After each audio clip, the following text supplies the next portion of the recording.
Bonjour, nous sommes le 19 mars, vous voyez qu'ici on a une belle carte postale, mais enfin bref. On est le 19 mars, demain c'est le printemps. Alors c'est vrai que on dit parfois que c'est le 21, le printemps c'est le 21. Ben il y a des... Voilà, parfois c'est 20, le 20 aussi. Et demain, le printemps ce sera demain. Le printemps ce sera demain. Donc ce sera jeudi 20 mars. On va pas, c'est pas le 21 cette année-ci, c'est le 20. Donc c'est fini, l'hiver nous dit au revoir, nous quitte aujourd'hui, parce que c'est le dernier jour d'hiver. Il va nous quitter pour laisser la place au printemps, mais de toute façon ici, bon, on avait des éclaircies, hein. On avait des éclaircies printanières, mais la température n'y était pas. On a des températures quand même froides, hein. Je veux dire, bon, c'est pas de bonnes températures de printanières. Mais en tout cas, tout ce que je peux vous dire, c'est que les éclaircies sont. Et on a de belles éclaircies. On a connu une semaine d'éclaircies il y a un petit temps, et puis après, les éclaircies sont revenues. Et voilà, ça paraît. L'environnement paraît plus éclairé. Voilà, on va dire ça comme ça. Alors, ici, je vais faire une vidéo. J'avais vu la vidéo précédente, donc je suis toujours dans dans le robot manipulateur.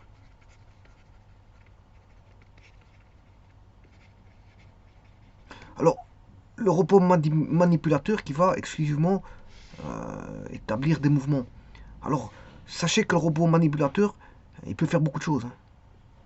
Il peut faire tout ce que peut faire un être humain, et en partie, le robot peut le faire. La peinture, la sculpture de, de personnages, la sculpture de ce que vous voulez. D'autant plus que maintenant, on a des logiciels, on a des logiciels de CAO, DAO, CAO, qui peuvent être introduits dans des ordinateurs, et les ordinateurs, enfin, ouais, je veux dire, à partir d'ordinateurs télécommandés, on va dire, une machine, un robot. Parce qu'un robot, ça reste une machine, hein. On va dire ça comme ça. Donc c'est une machine, c'est un robot. Alors le robot, il peut se déplacer, il peut, voilà, mettre ses bras. On a, bien sûr, il peut sculpter une tête, sculpter, je crois que c'est sculpture, bon, sculpture, je sais pas comment on écrit ça, mais enfin, sculpter, il peut sculpter une tête en un temps de mouvement, hein. Enfin, en un temps de mouvement, il faut quand même un certain temps, mais enfin bref, il doit faire plusieurs passages, mais les passages, il va les faire rapidement. Donc il peut établir de la peinture, sculpter, bien sûr, vous connaissez ce qu'il peut faire. La première chose qu'on voit, c'est, voilà, il peut faire du montage, il peut faire voilà, de transport.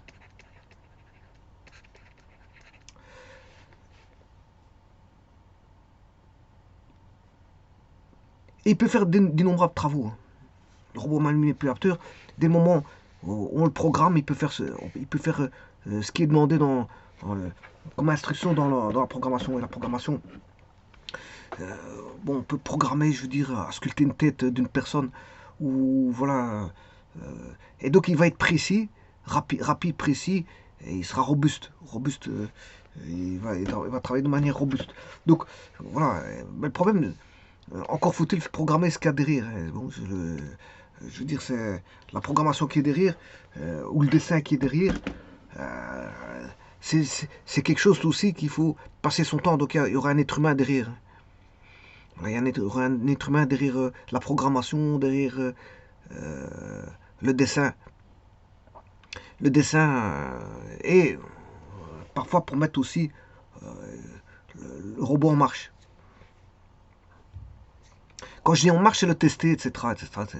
C'est de faire en sorte qu'il fasse son travail en câblant tout ce qu'il faut, voilà, et en veillant à la sécurité autour du robot. Attention que il y a des conditions de sécurité d'hygiène autour d'un robot. On peut pas faire on peut pas tourner autour d'un robot parce que c'est très dangereux. Un robot c'est très dangereux. D'ailleurs il y a des machines, des robots ils sont enfermés dans des, voilà, par exemple si je pense à la culture de personnages, euh, quelle que soit la matière à sculpter, le bois ou le fer ou peu importe, c'est fait dans des pièces spécifiques, hein, pour éviter que les copeaux ne partent dans les yeux des gens ou que voilà, qui arrive un incident. C'est bien renfermé tout ça, c'est bien renfermé. C'est aussi une sécurité pour la pièce que personne vient la détruire, mais c'est aussi une sécurité pour les personnes. Donc c'est une sécurité à double voie. À double voie. C'est bien pour les personnes que pour les pièces en elles-mêmes qui doivent être travaillées. Quand je dis travailler, c'est peinture, transport, comme je l'ai dit ici, sculpture, montage. Je pourrais mettre tout plein voilà, de fonctions que peut faire le robot, que peut établir le robot. Généralement, on retrouve les robots dans les sociétés on en retrouve beaucoup dans les constructions automobiles. Alors, bien sûr, automobile, bien sûr, le robot, il faut pouvoir avoir les moyens de l'acquérir. Hein. Bon, il y a des petits robots, mais il y a des gros robots, voilà. Il faut avoir les moyens. C'est surtout, c'est un coût. Voilà, donc c'est pas n'importe quelle industrie qui va placer des robots. Un robot, ça a son coût, notamment la maintenance du robot, ça a son coût aussi. Je veux dire, celui qui construit le robot, enfin la société qui construit le robot, bon, elle va déléguer voilà, des techniciens, voire des personnes habilitées à venir faire de la maintenance à ses propres robots.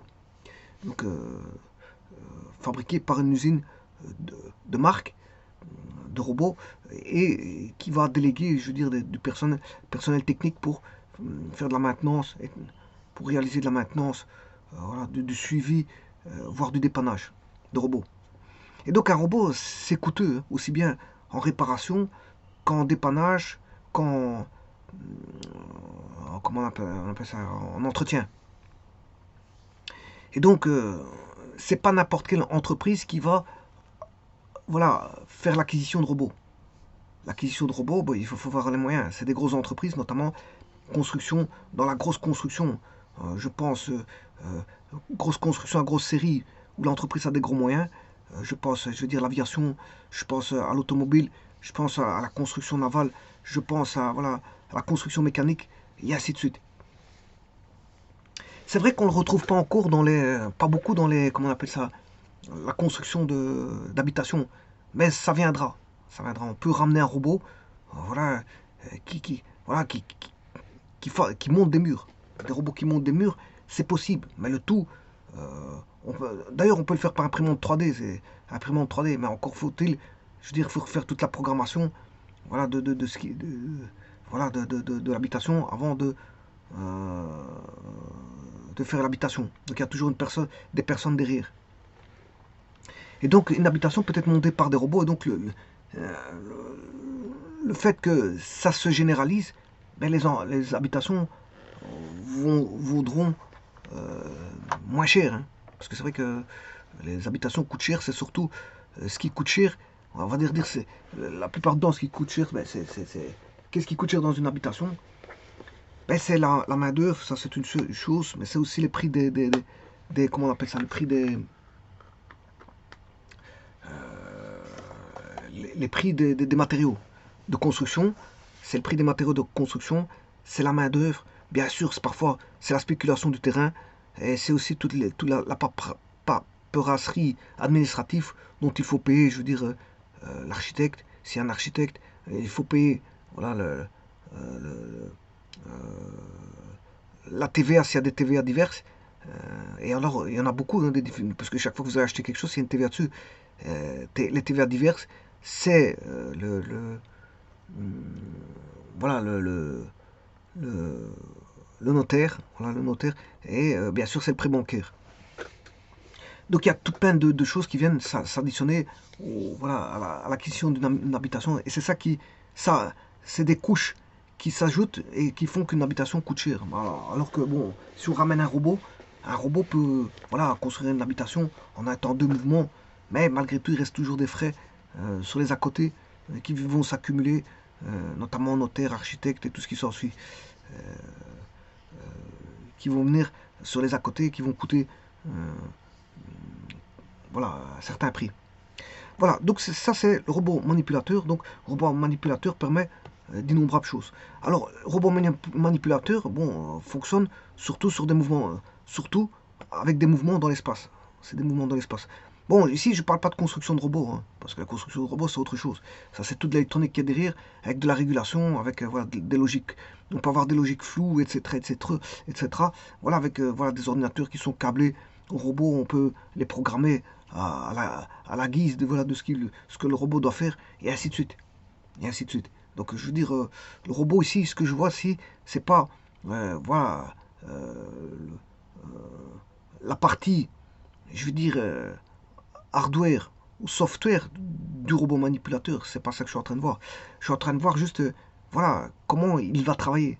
C'est comment il va travailler. C'est-à-dire que les mouvements, les mouvements, ça, peut être fait, ce sont des mouvements dans l'espace. Et qui dit mouvement dans l'espace, il faut voilà, voir quels sont les mouvements qu'il doit faire, d'abord de un, et de deux, je veux dire, pouvoir les placer dans des matrices qui vont, on va dire, définir leur position dans l'espace. Et donc leur mouvement. Une fois que vous avez les positions, on peut avoir, via les matrices, leur position. À tout moment. On peut avoir leur position à tout moment. Donc c'est pour ça que je suis en train de voir. Mais alors, avant de voir les matrices, ben, il faut voir les repères, parce que tout, tout, tout dépend du repère. Hein. Alors on peut avoir plusieurs repères qui sont les uns à la suite des autres. Chaque articulation est un repère. Chaque mot, voilà, chaque articulation sera un repère. Si, voilà, si c'est faire une rotation, on mettra un repère qui permettra la rotation. Si on a un élément qui est en translation, ben, il faudra, je veux dire, mettre un repère en translation. Là où il y aura des mouvements, il faudra mettre des repères. Alors on peut avoir toute une série de repères, ça dépend comment il est le robot. Voilà, toute une série de repères. Et c'est l'interaction de ces repères qui font le mouvement. C'est l'interaction, voilà, on va voir des repères qui sont articulés. Comme le robot est articulé, on va avoir des repères qui sont voilà, en chaîne. On a des repères cascadés, des repères en cascade. Alors un fera une rotation, l'autre il fera une translation, un autre fera une rotation, un autre fera une rotation, puis il y a un autre qui fait une translation. Et voilà, c'est ce qui va faire voilà, le mouvement en chaîne, le mouvement voilà, de transmission, enfin la transmission voilà, des coordonnées par, par comment est-ce qu'on appelle ça transmission des coordonnées par différents repères qui vont donner la position voilà, à un moment donné du robot. Ah, et donc c'est de ça que moi je ne veux pas m'intéresser voilà, à l'électronique qui est derrière, donc au hardware ni au software. La programmation, de toute façon la programmation elle va dépendre. Tout d'abord il faut faire les installations voilà, comme un ordinateur. Hein. On installe un robot comme un ordinateur. Euh, donc c'est un périphérique extérieur. Par rapport à un ordinateur, c'est un périphérique extérieur. Voilà.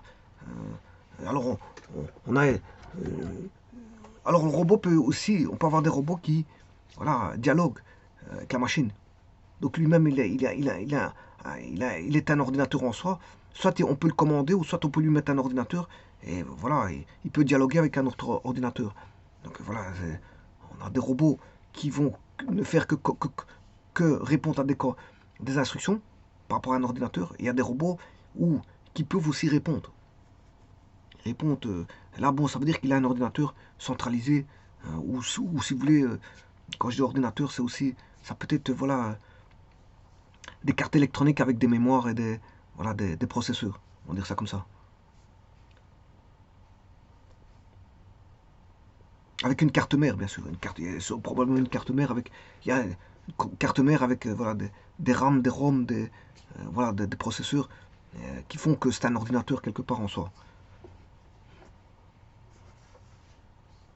Voilà, ceci étant dit, donc je vais voir ici de nouveau un repère en rotation.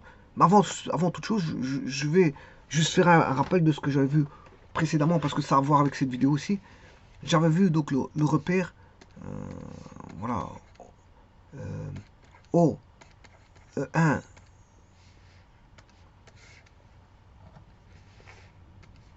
le repère O. On est dans l'espace, hein. Voilà, parce que bon, le robot il travaille dans l'espace, donc il faut des repères spatiaux.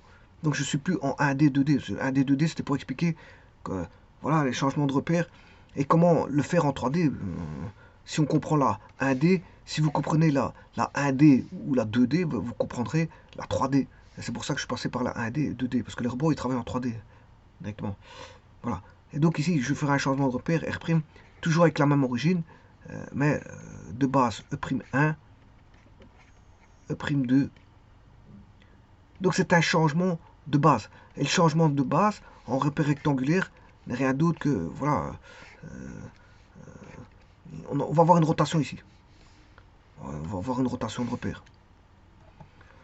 Donc ici, moi je veux voir la rotation d'un système d'axes orthonormés. Voilà, donc. Mais avant ça, j'avais fait une vidéo auparavant. Et qu'est-ce que j'avais dit? J'avais dit que on avait une matrice qui était, voilà, A11, A12, A13, A, deuxième ligne, première colonne, troisième ligne, première colonne, deuxième ligne, troisième ligne, deuxième ligne, troisième ligne, colonne 2, 2, 2, colonne 3, 3, 3. Voilà. Et ça, ça définissait, voilà, une matrice A pour laquelle on prenait des vecteurs E1 prime 1, E1 prime 2, E1 prime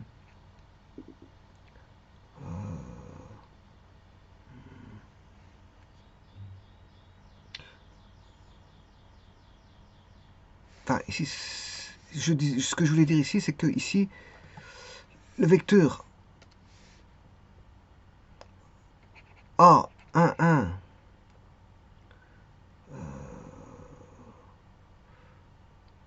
E1 plus A12 E2 plus A13 E3. Voilà. Attention que ici c'est l'ancien repère, hein. L'ancien repère. Le nouveau il est là. Le nouveau repère il est là.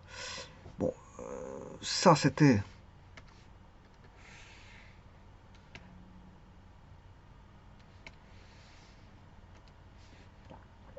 on va dire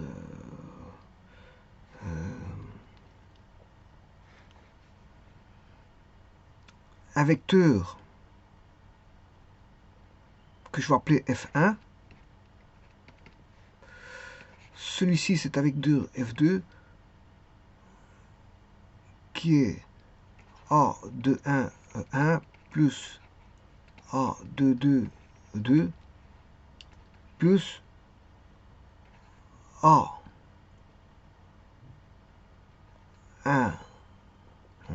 2, 3.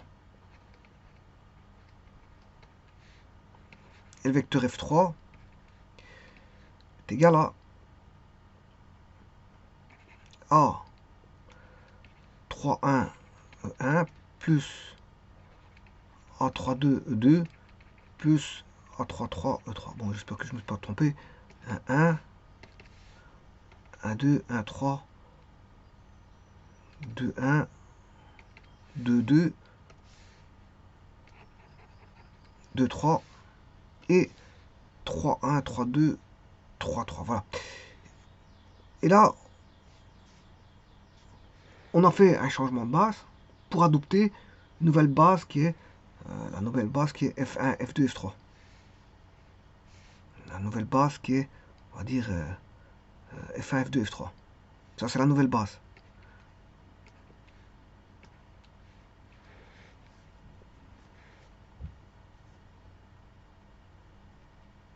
Alors, si vous voulez mettre en E1', E2', vous pouvez. Parce que ici, c'est vrai que j'ai utilisé E1', E2'. Ce sera E1', E2' et E3'. Ça, c'est la nouvelle base. Alors, vous voyez que vous avez l'ancienne base, 1, 2, 3, 1, 2, 3, 1, 2, 3 par rapport à la nouvelle. La nouvelle, c'est 1', E2', E3', 1', E2', E3'. Bon, la matrice ici s'appelle 1. Alors, j'appelle qu'ici que le vecteur E1, E2 et E3 étant normé, hein, c'est-à-dire que la norme fait 1, la norme de E1 égale la norme de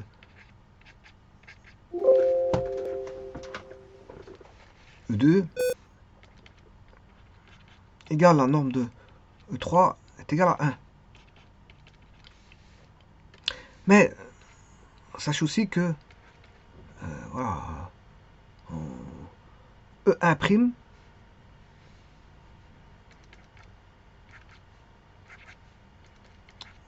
E2 prime égale E3 prime égale 1. Je m'excuse. Pour 2 secondes.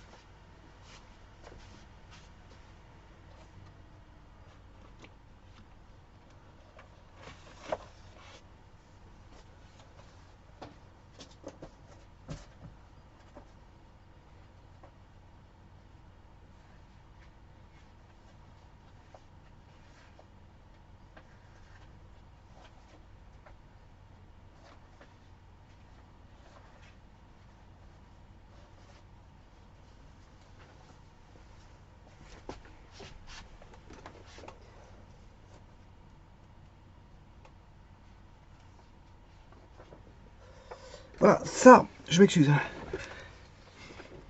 Bon, ce que j'ai mis. Voilà, là. Alors, je disais.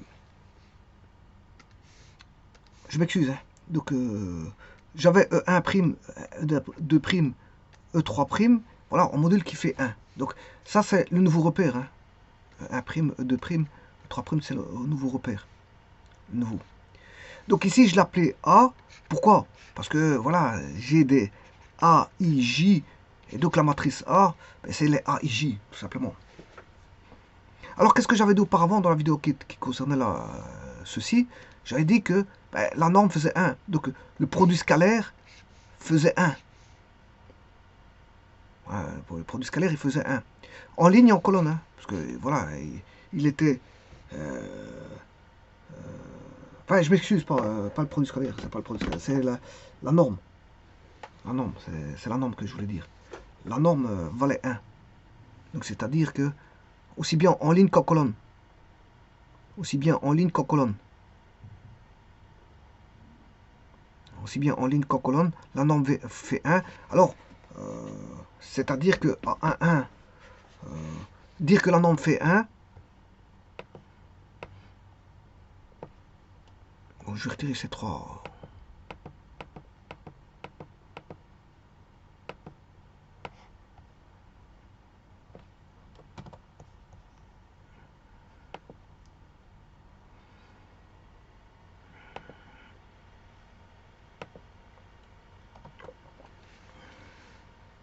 Dire que la norme fait 1, je l'ai marqué en dessous. Hein. C'est dire que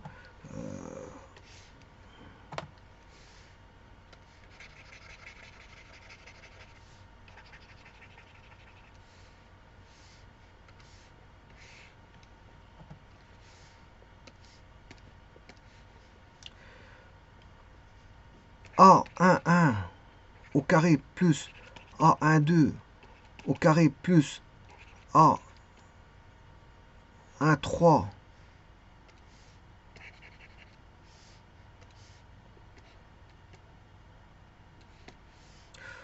au carré fait 1. La racine carrée, ça c'est la norme, voilà, égale 1.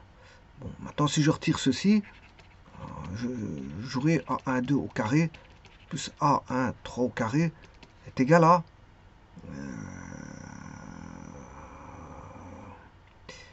est égal à 1, parce que c'est 1 au carré. Hein. 1 au carré, ça fait toujours 1. Par contre, ça c'est la norme de E 1 prime.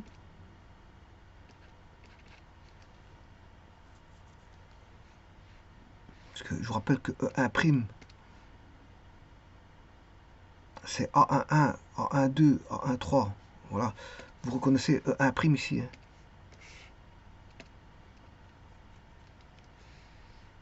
Vous reconnaissez E1 prime. Et donc, on peut écrire ici, je peux mettre juste le produit scalaire. 1 fois E1, ça fait E1 au carré. Et E1 au carré, c'est un scalaire. Hein. C'est un scalaire. J'ai retiré Voilà, j'ai retiré le... Je peux mettre... Je suis pas obligé de mettre le module. Parce que le produit scalaire va donner un scalaire. Comme j'ai E1 au carré, ça donne un scalaire. C'est pas un problème. Je suis pas obligé de mettre les modules. Donc, résultat des courses, je peux dire quoi? Que les E, si je fais varier, voilà, E, alors on aura E1', E2', E3'. C'est-à-dire EJ' est égal à... Alors là, on aura A1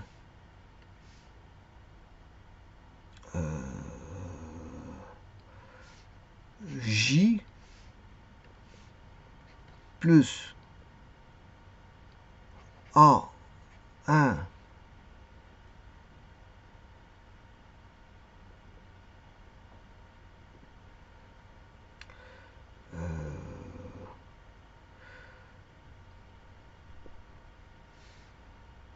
première ligne, deuxième colonne, première ligne, voilà, troisième colonne, c'est bon. Donc je disais, ici on aura A1J plus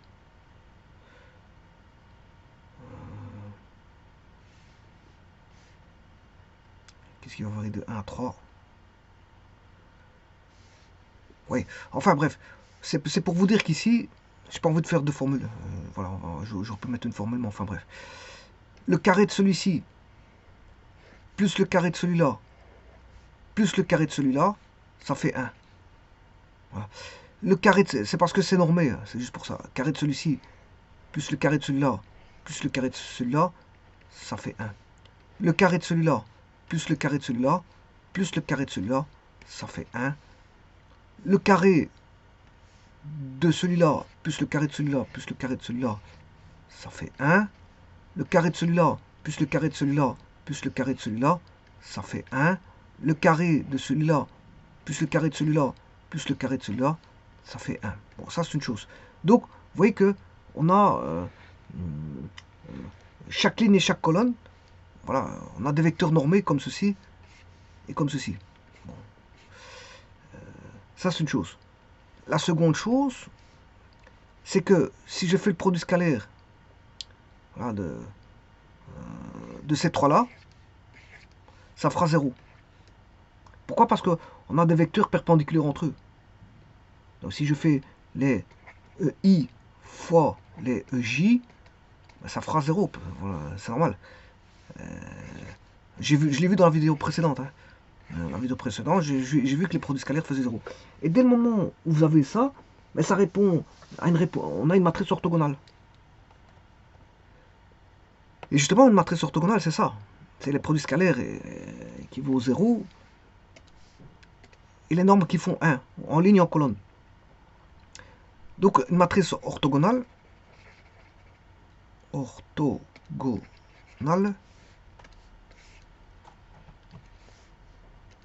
répond à ça. Elle répond à ce que, quels que soient les J, la somme des A, I, J carré est égale à 1. Voilà, pour J est égal à 1 jusque N. Idem, ça c'est on aura pour les lignes et pour les colonnes. C'est-à-dire, voilà, on a des vecteurs normés. Donc ici, je mettrai la même chose, quel que soit I. Voilà, somme des A, I, J. Et là, c'est la somme des A, IJ aussi. C'est la même chose. Au carré, simplement, c'est 2i est égal à 1. Parce que c'est la même formule. Ben, il y en a, c'est en ligne, et l'autre, c'est en colonne. Bon, ça veut dire qu'on a des vecteurs normés en ligne et en colonne. Bon, et les produits scalaires sont nuls, parce qu'ils sont orthogonaux.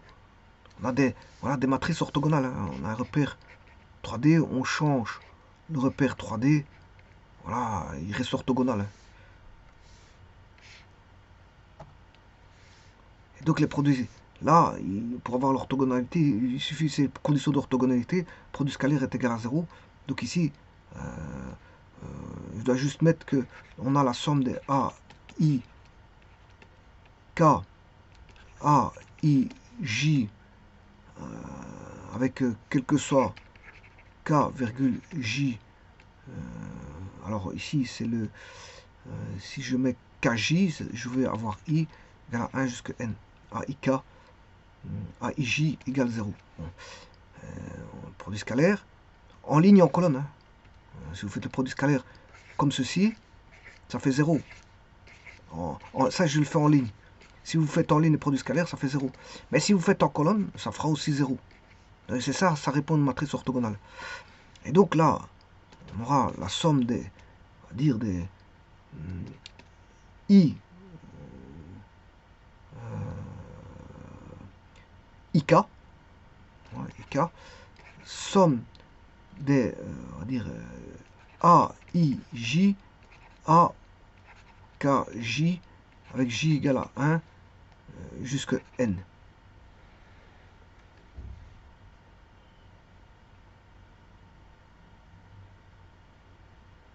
Et donc là, ça c'est les produits scalaires. Produits scalaires. Un en ligne et en colonne. Voilà, il y en a un qui est en ligne, là en colonne. Produits scalaires. Et ça c'est les normes. Les normes, l'un en ligne et l'autre en colonne. Voilà. Alors ceci étant dit, une fois qu'on a ça, ben, on a une matrice orthogonale. Et c'est là que vient la théorie sur les matrices orthogonales. Elle vous dit que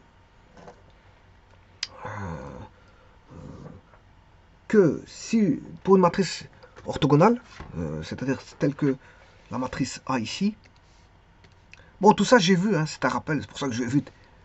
C'est un rappel, c'est pour ça.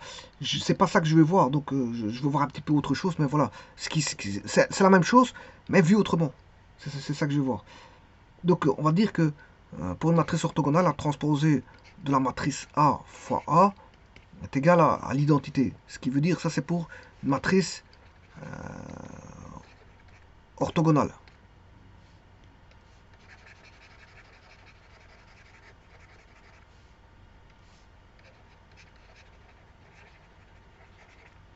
Pour une matrice orthogonale, on a ça. Donc, si vous connaissez... alors, on peut trouver l'inverse. L'inverse, il n'y a pas besoin de calculer l'inverse parce que ça sera juste la transposée de A.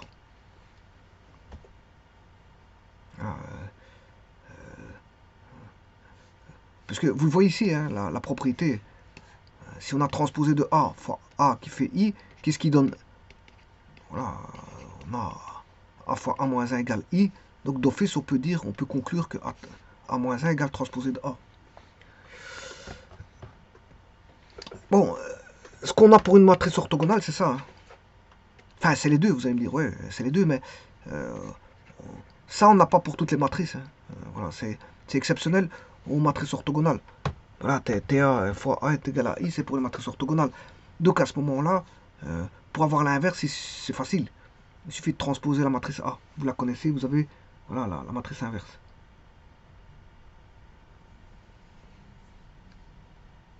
Et donc, vous aurez compris que comme la norme valait 1 ici, on a les cosinus directeurs. Bon, et maintenant, c'est là que je vais voir d'une façon plus explicite, on va dire, plus explicite les choses. Je l'avais fait, je veux dire, de manière... c'était pour, en fait, introduire le cadre. Parce qu'il y a quand même quelques petits éléments, donc je ne voulais pas rentrer un petit peu dans les détails. Maintenant, c'est ce que je vais faire. Je vais rentrer dans les détails. Bon, mais dans les détails, on connaît tout. Hein. Voilà, on connaît tout. Quand je dis détails, il n'y a plus tellement de détails parce que j'ai tout dit. Ouais, donc, la vidéo précédente, c'était juste pour un petit peu formaliser les choses, pour voilà, que mes explications soient plus palpables. Cette vidéo-ci va faire réjaillir tout ce que j'ai dit, mais de manière plus évidente. Parce que c'est normal, j'ai tout dit. J'ai quasiment tout dit. Maintenant, c'est de mettre les choses plus, je veux dire, plus représentatives, plus explicites, plus compréhensibles, avec les détails que j'ai expliqués auparavant. Avec la partie qui a été explicitée auparavant. J'ai bien dit explicité. Voilà. Parce qu'en fait, je n'ai pas tout dit, mais j'ai dit l'essentiel. J'ai pas tout dit, mais j'ai dit l'essentiel dans la vidéo précédente. Et donc j'ai fait un résumé maintenant de la vidéo précédente qui ne disait pas tout, mais qui disait je veux dire l'essentiel. Et maintenant, je veux voir l'essentiel. C'est ça que je veux dire. Ce que j'ai vu auparavant, plus ce que je vais voir maintenant, ben, je vais voir l'essentiel. Alors, l'essentiel, c'est ça. C'est que maintenant, je vais appeler non plus la matrice A, mais je vais l'appeler autrement. Je vais l'appeler autrement parce que voilà, je vais changer un petit peu. Alors, je vais faire un changement de base. C'est-à-dire ici, je vais faire une rotation. Rotation de système d'axe.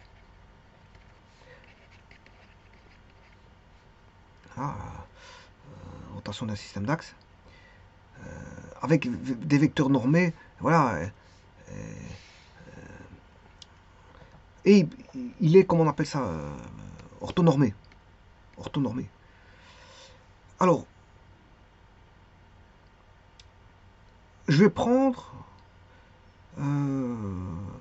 la base de départ, un repère, ça va être l'ancien repère, hein. C'est O, E1, E2, E3. Bon, ça c'était comme le cas de figure précédemment. Bon, j'aurais pu appeler ça IJK. Et le nouveau repère, attention, bon, il a toujours même origine, hein. Je ne fais pas de changement d'origine, c'est juste un changement de base qui va dénoter une rotation. Ça va être une rotation de système d'axe. F1, F2, F3. Voilà, F1, F2, F3. Alors, donc, là, attention que c'est la nouvelle base.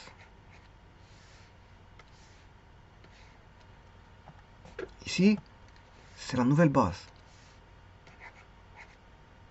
Nouveau repère. Ici, c'est l'ancien repère. Donc, il est facile d'écrire. Donc, la nouvelle base, c'est F1, F2, F3. On va dire ça comme ça, avec la même origine. Alors, comment définir la nouvelle base par rapport à l'ancienne?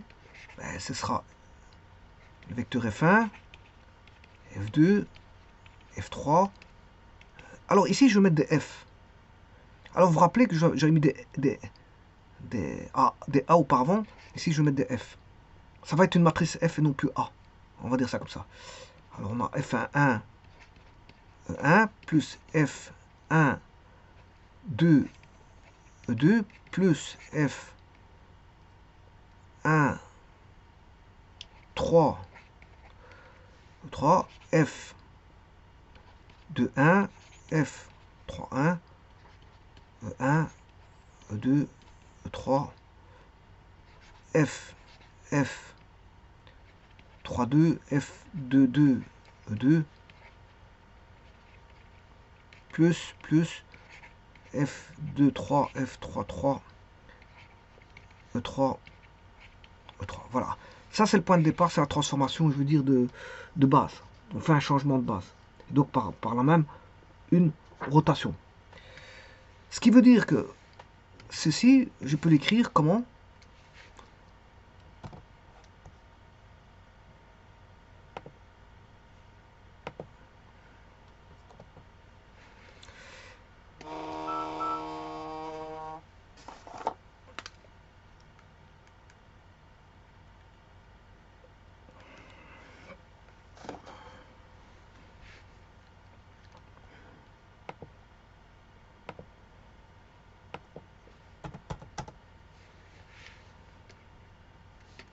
Alors, on va mettre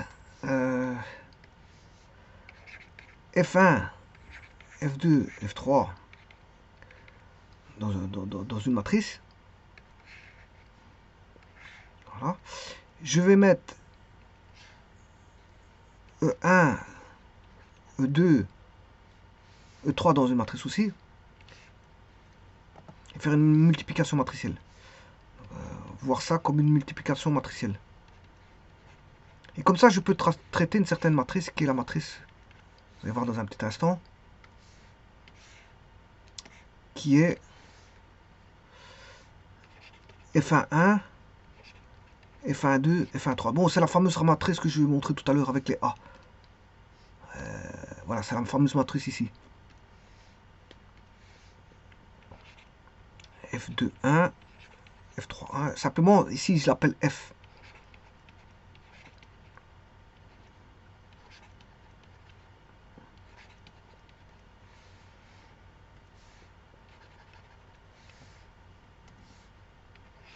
Alors, c'est une matrice 3, 3.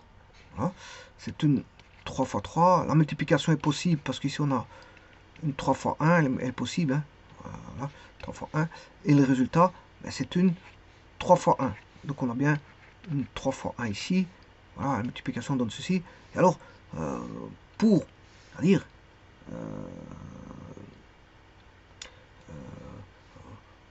écrire plus simplement, on écrira, ben, c'est une matrice F, ben, c'est ma matrice A. C'est ma matrice A qui est ici. Voilà, que j'avais développé dans la vidéo précédente, que je vous demanderai d'aller voir. Bon, j'avais mis des éléments pour comprendre ce que je veux voir ici, c'est juste ça. Voilà, E1, E2, E3. Voilà, donc qu'est-ce qu'on peut dire? Ben, on peut dire qu'on a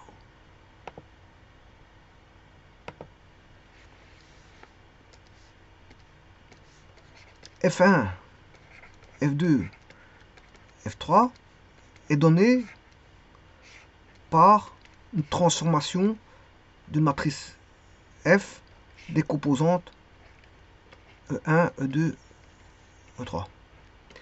Voilà. Alors je vous rappelle que ici c'est le nouveau repère, c'est la composante du nouveau repère, et ça c'est la composante de l'ancien repère. Je vous rappelle ça. Bon, autre chose.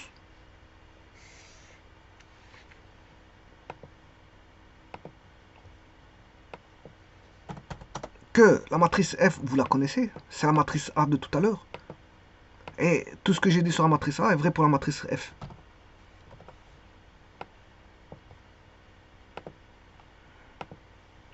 C'est-à-dire qu'on a voilà, des vecteurs normés. On a des vecteurs normés, aussi bien en ligne qu'en colonne. Voilà que vaut F.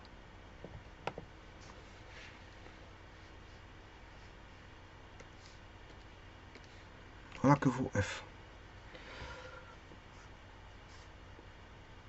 Donc ici, là, aussi bien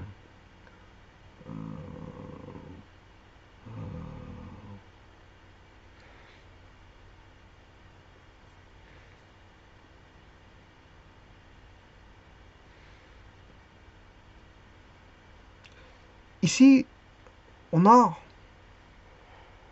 les matrices lignes.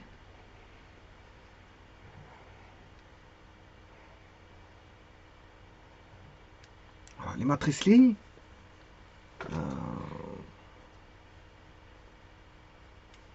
On va dire que c'est des triplets de cosinus directeurs.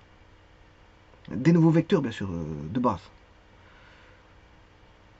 À condition, bien sûr, qu'ils soient normés. À condition qu'ils soient normés. Donc si on a les cosinus directeurs ici, à la condition qu'ils soient normés, ben, on obtient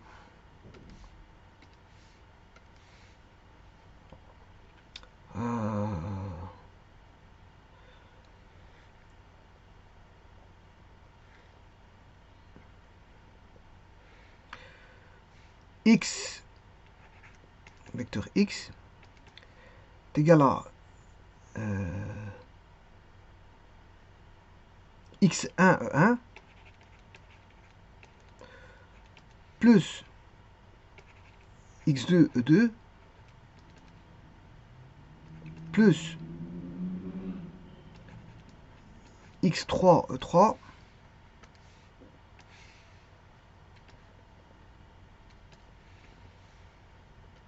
qui est égal à x'1 F1 plus x'2 F2 plus x'3 F3. Donc qu'est-ce que je peux écrire? Donc ça c'est la correspondance. Hein. C'est la correspondance. De l'un à l'autre repère. C'est juste ça. C'est le X, qu'est-ce qui vaut dans le nouveau et qu'est-ce qui vaut dans l'ancien. Ça c'est les composants d'un vecteur X dans le nouveau, l'ancien repère.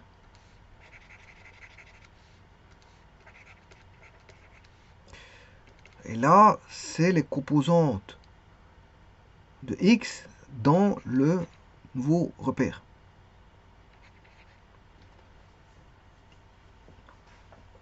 X est un vecteur quelconque, hein. Je vous le dis tout de suite, hein. C'est un vecteur quelconque. Donc ça va dénoter un point quelconque de l'espace. Ici on travaille avec des vecteurs. Donc ce qui veut dire que le X est égal à X1, X2, X3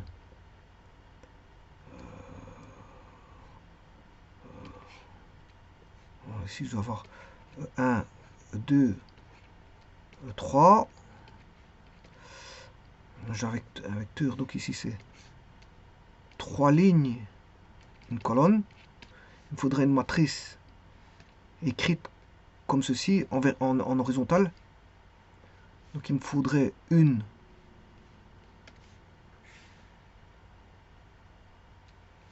Je vais faire dans une page à part. Alors, je vais d'abord écrire le vecteur X.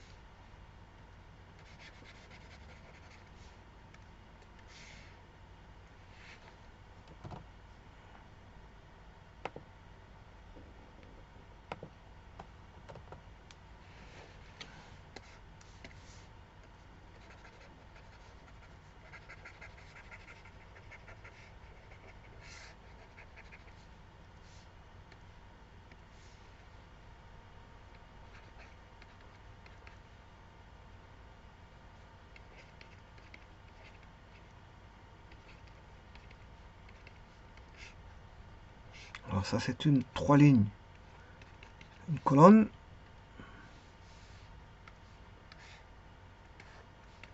Il me faudrait du 3 pour que ce soit possible. Et le résultat va me donner une 1, 1. Et ça c'est bon puisque ça va me donner ceci. Donc il me faut une matrice 1, 3 qui est X1, X2, X3. Voilà, ça c'est bon. Alors, de même, de l'autre côté, ça, on sait bien que c'est égal à... Dans le nouveau repère, x'1, F1, plus x'2, F2, plus x'3, F3. Ben, je fais de même, hein. Bon, j'ai plus besoin de réfléchir parce que ici, on sait bien qu'on aura les vecteurs de base F1, F2, F3 dans le nouveau repère. Celui-ci, c'est dans l'ancien repère. Et j'aurai une matrice 1, 3. C'est la même chose. 3, 1, 1 fois 3. Donc il suffit de mettre x1', x2', x3'.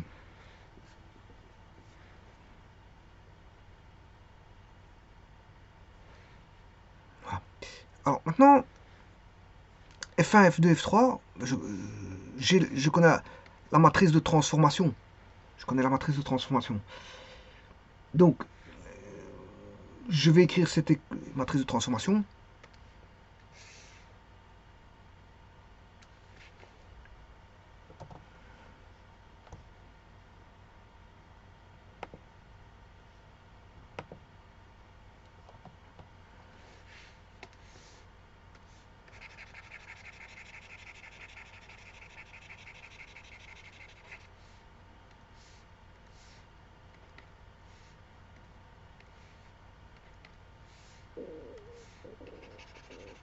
Il suffit d'aller la rechercher, hein, parce que je l'ai marqué tout à l'heure.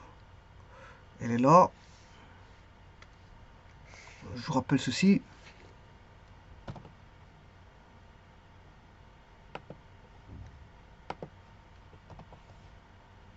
Donc, je pourrais écrire ceci.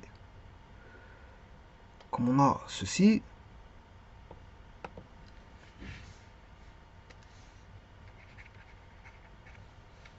Voilà. On aura F fois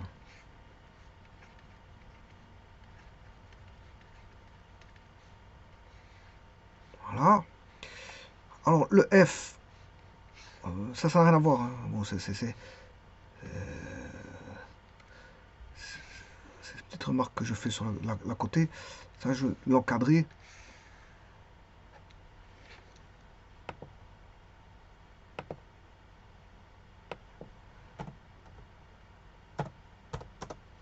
Voilà. Et je vais chercher le F. Je vais chercher le F. La matrice F.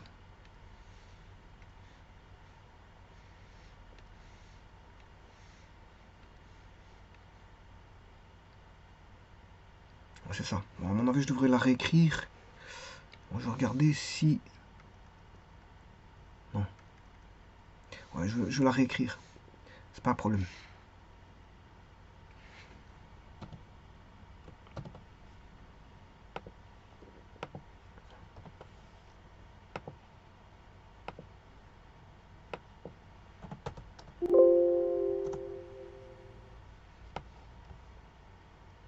Voilà. Alors cet égal à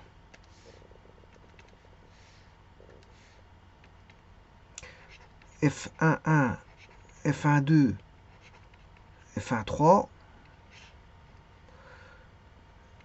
F2, F3, 1, 1, 2, 3, 2, 3, 2, 2, 3, 3.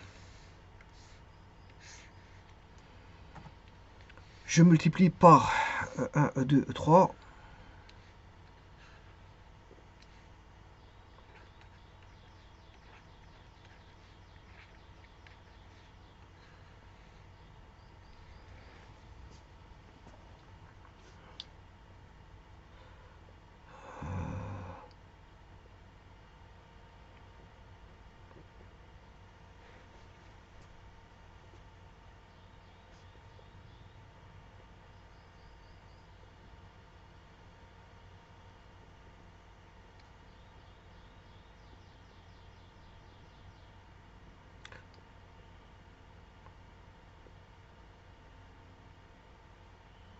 Et maintenant, j'ai une correspondance.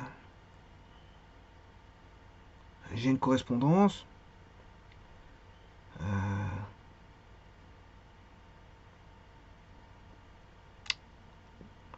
Est-ce que je fais pas une petite erreur ici? À mon avis, oui, je fais une petite erreur parce que j'ai oublié. Ça, c'est la matrice F. C'est F1, F2, F3. Voilà. F1, F2, F3, il est là. Voilà. Ça, c'est la matrice. C'est cette matrice-là. Je n'écris que cette matrice-là, en fait. Qui est là. J'ai oublié de décrire x1', x2', x3'. Tout comme ici. J'ai oublié d'écrire. De toute façon, j'ai pas terminé. C'est pas que j'ai oublié. Parce que j'ai pas terminé mon écriture. Donc, je n'ai rien oublié, en fait. Je n'ai rien oublié. J'aurais oublié si, bon, je pars de l'endroit. Mais ici, je suis pas encore parti parce que je suis toujours en traitement. Donc, j'ai rien oublié. Bon, voilà. Maintenant, elle est complète. Voilà. Et donc, là, j'ai les écritures. Ce qui va être intéressant, c'est les écritures suivantes. En E1, E2, E3. Par rapport à l'ancien repère. Tout par rapport à l'ancien repère.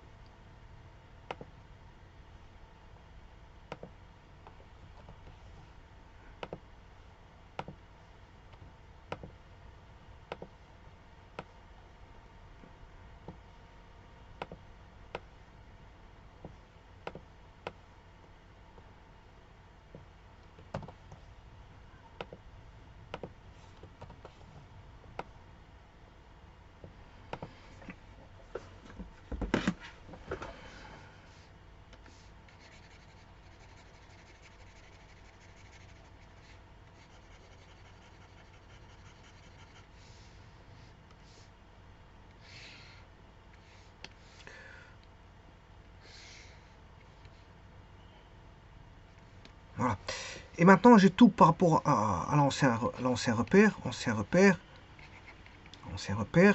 Là, maintenant, je peux juste égaler voilà, les écritures.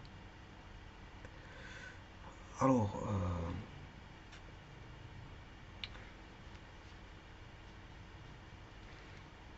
je vais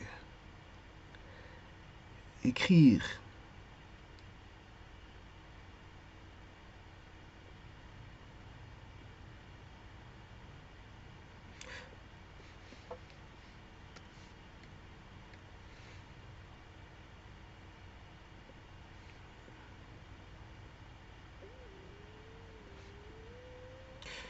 euh,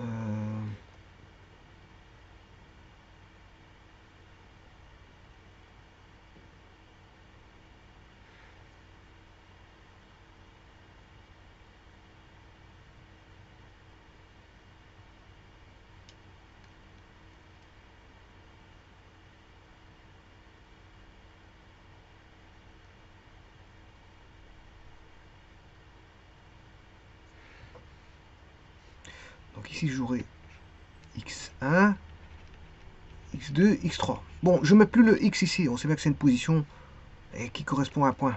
On va exprimer 1.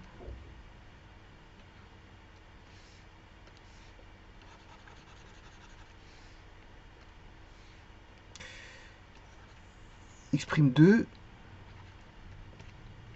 exprime 3 fois f. Fois f. Alors,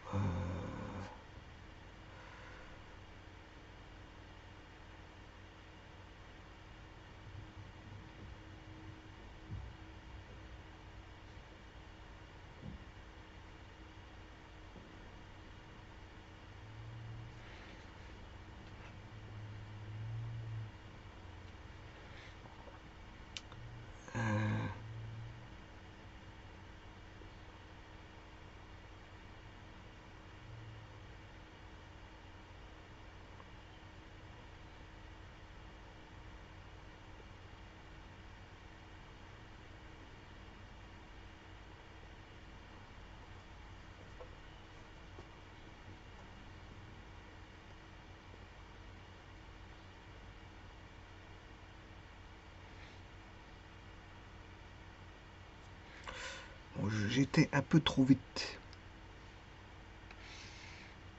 J'étais un peu trop vite ici. Bon, ici c'est bon. Hein. Le traitement ici il est bon. Le traitement il est bon.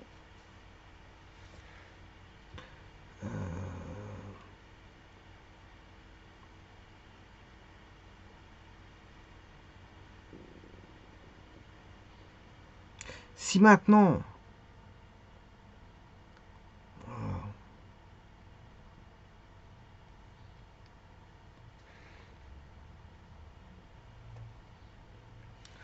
je prends la transposée ici,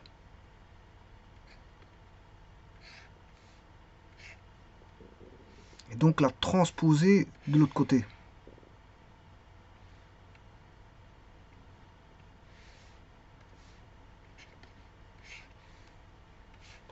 ben, on a transposé, là c'est la matrice A, A, B, transposé de A fois B, c'est transposé de B fois la transposée de A. Voilà. Donc je pourrais écrire la transposée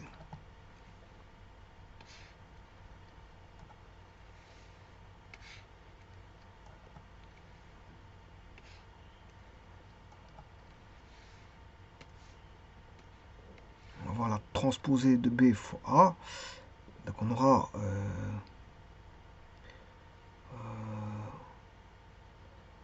si je transpose, c'est E1, E2, E3,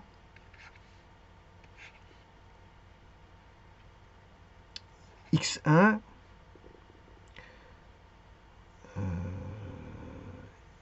x2, x3. Voilà. Ça, je peux avoir ça. Alors, celui-ci,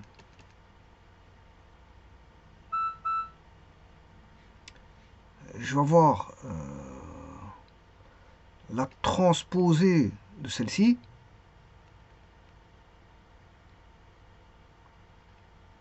Donc, c'est-à-dire transposée de... Celui-ci, je vais l'appeler f. C'est transposé de f fois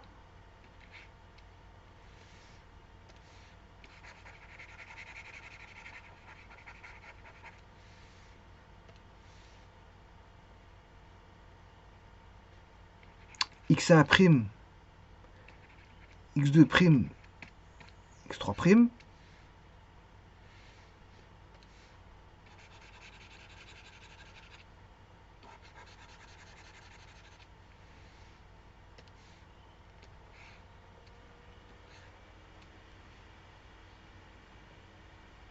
donné avec E1, E2, E3. Ça reste une 3 x 3. Là, on aura une 3 lignes, une colonne, la multiplication est possible. Ça donne une 3 fois 1. On aura une 3 fois 1 ici en résultat. Celui-ci, c'est une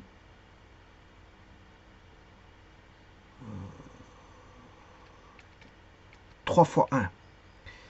Donc, pour que ce soit multipliable,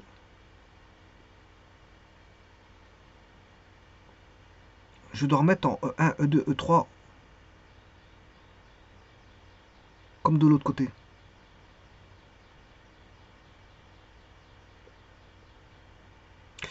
Donc, c'est-à-dire que là, ça ne va pas.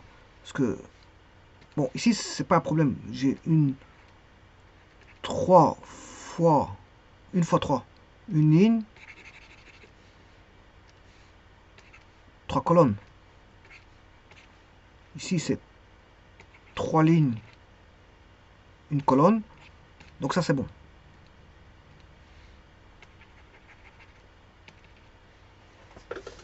Je peux multiplier. Je peux multiplier, qui va me donner une ligne, une colonne, effectivement, parce qu'on aura x1, E1, plus x2, E2, plus x3, E3. C'est une matrice, une ligne, une colonne. Alors celui-ci, f, si je transpose, lui, il est tout 3 fois 3. Si je transpose, c'est 3 fois 3. Ça reste une 3 fois 3, juste qu'elle est transposée. Je multiplie par une 3 fois 1, je peux, parce que c'est 3, 3. On va voir, résultat, une 3 fois 1. Donc on a bien une 3 fois 1. Donc je dois multiplier par une fois 3. 3 fois 1, une fois 3. Là, j'aurai une 3 fois 3. Il y a quelque chose qui ne va pas.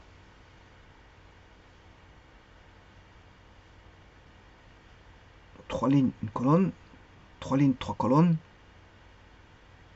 3 lignes, une colonne.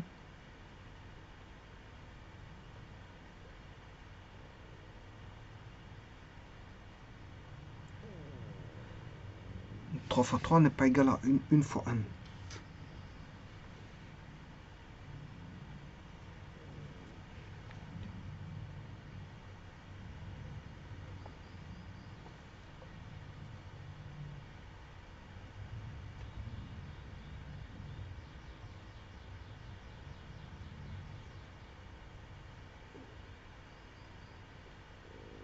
Fois 1.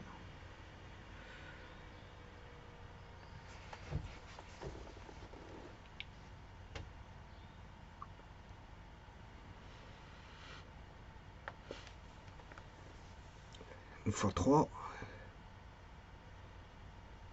1 fois 1.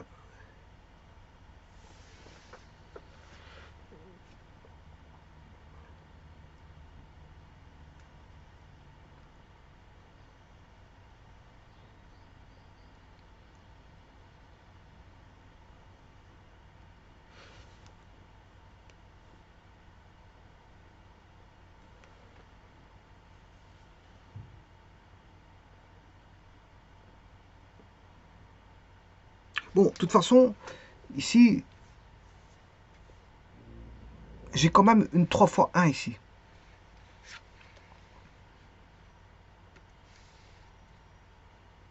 C'est vrai qu'il y a quelque chose qui ne va pas.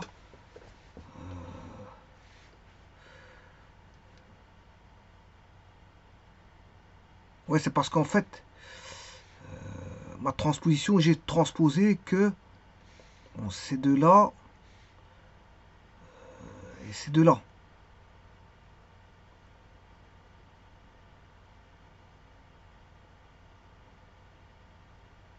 J'ai fait qu'une transposition partielle. Voilà. Mais de toute façon, je vais m'intéresser uniquement à ceci. Et là, on a bien du 3-1, donc ça ne me dérange pas.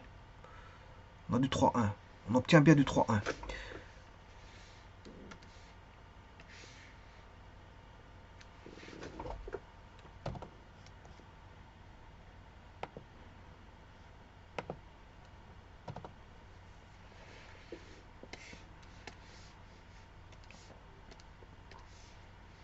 Donc on aura x1, x2, x3 qui est égal à la transposée de f, x1', x2', x3'. Alors, et là, tout est bon au niveau matriciel parce que on a 3 fois 3, comme je vous l'ai dit, ça marche.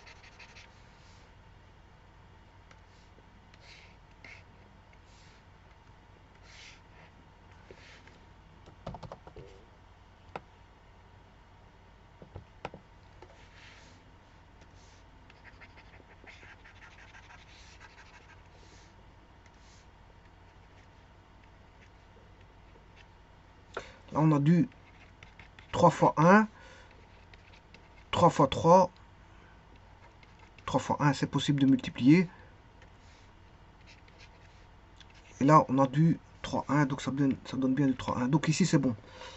De toute façon, les composantes E1, E2, E3, on n'a pas besoin. Voilà, on va dire ça comme ça.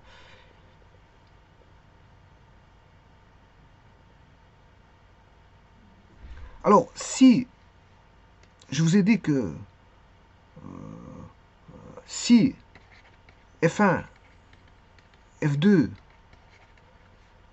F3 est aussi une base orthogonale, si c'est une base orthogonale, ben, on a les propriétés des cosinus directeurs qui entraînent que voilà, F multiplié par la transposée de F, c'est ce que j'ai vu tout à l'heure comme propriété, est égal à la matrice identité.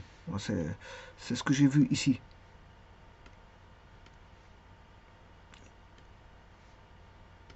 Là, c'est cette propriété-là.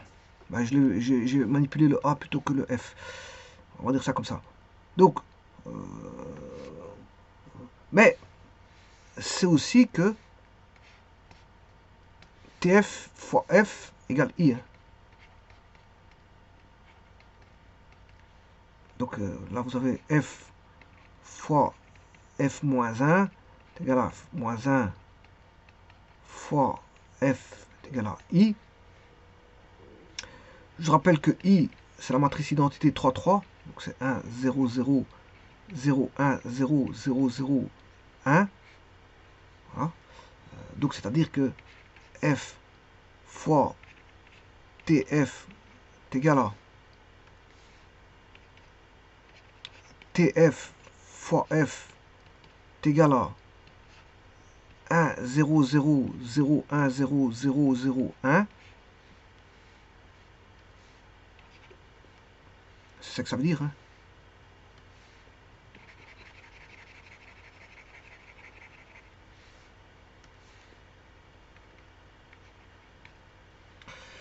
Et donc TF égale la matrice inverse. TF est égal à la matrice inverse. Donc il n'y a pas besoin de chercher, si vous voulez, la matrice inverse. Il suffit de la transposer. Il suffit de transposer F. Vous savez, voilà la transformation.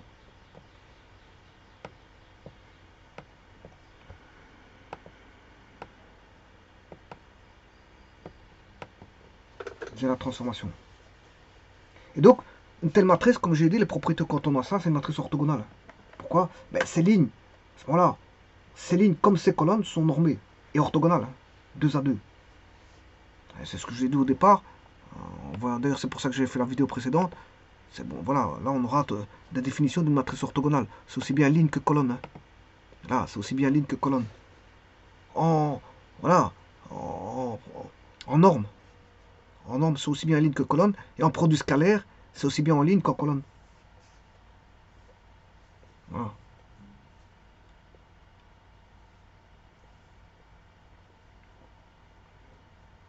Alors, je rappelle que le produit scalaire ici, c'est une matrice 3. Hein. Donc, le produit scalaire, c'est...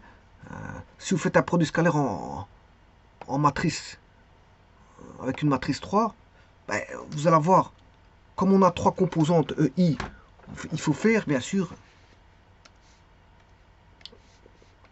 E1 fois E2, plus E1 fois E3, plus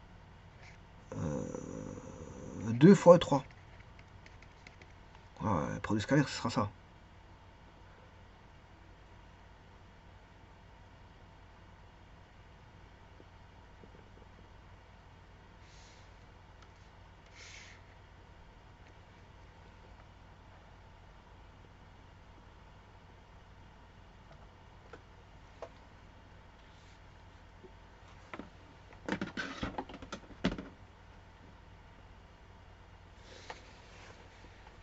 Donc ici, la transposée de l'inverse, c'est la matrice elle-même. Alors, le déterminant, qu'est-ce qu'il vaut? Le déterminant, vous allez me dire, il vaut 1. Dans une matrice orthogonale, la matrice vaut 1. Non, il peut valoir, pour une matrice orthogonale, dans ce cas-ci, il peut valoir plus 1 ou moins 1. Alors, moins 1, vous avez un repère direct, si on a plus 1. Voilà.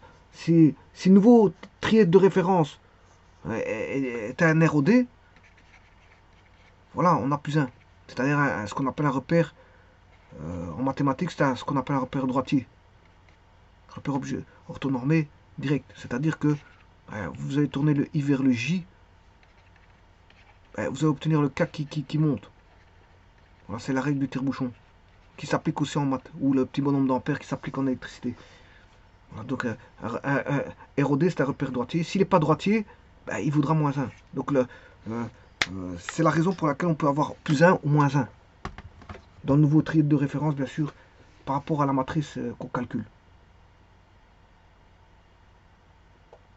Donc, qu'est-ce qu'on peut écrire? On peut écrire que, comme je viens de dire que x1,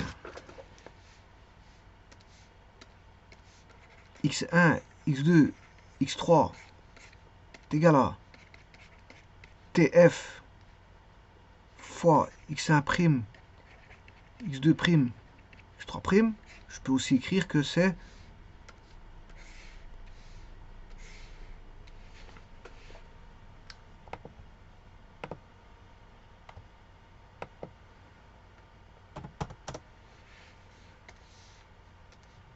bon, c'est une parenthèse ou un crochet pour les déterminants. Je mets indistinctement un crochet ou crochet c'est déterminant et parenthèse c'est déterminant aussi.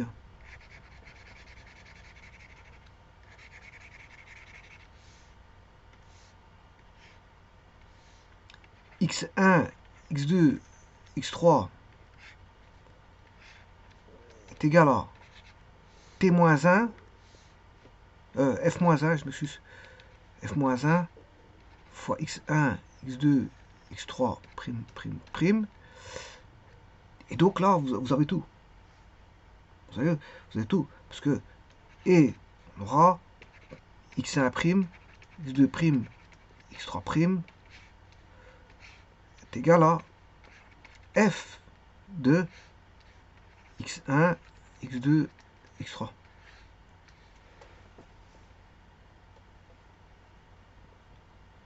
Et vous reconnaissez l'écriture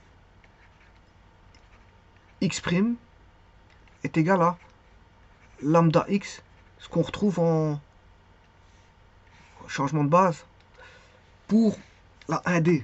Alors ça, on peut faire une analogie avec la 1D. Bah, exprime vos lambda x.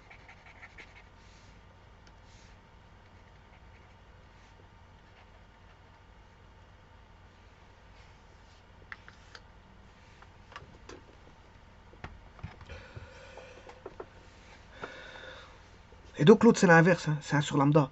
Si vous allez voir la 1D, 2D, enfin 1D, 2D, surtout la 1D c'est plus perceptible en 1D. On a lambda et 1 sur lambda. Parce que c'est vrai que en 2D on a alpha E1 plus bêta E2. Bon, là il faut chercher alpha, bêta, gamma, alpha, bêta, delta, gamma. La matrice, on a une matrice, puis il faut l'inverser pour avoir voilà l'autre.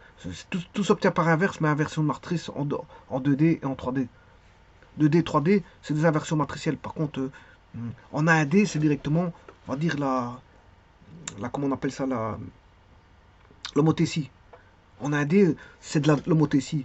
Maintenant, si vous faites ça en 3D, ça correspond à une rotation. Hein. Parce qu'on va bouger un vecteur 1, un vecteur 2, un vecteur 3. On a, voilà, tout a bougé. On bouge 3 vecteurs, ça donne, au bout du compte, c'est comme si on avait une rotation. Hein. C'est comme si on avait une rotation de repère. Hein. On va dire ça comme ça.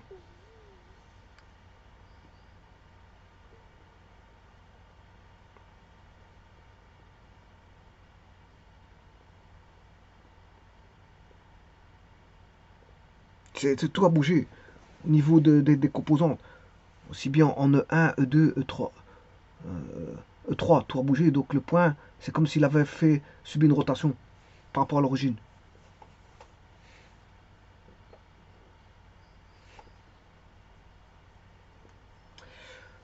Je vous remercie.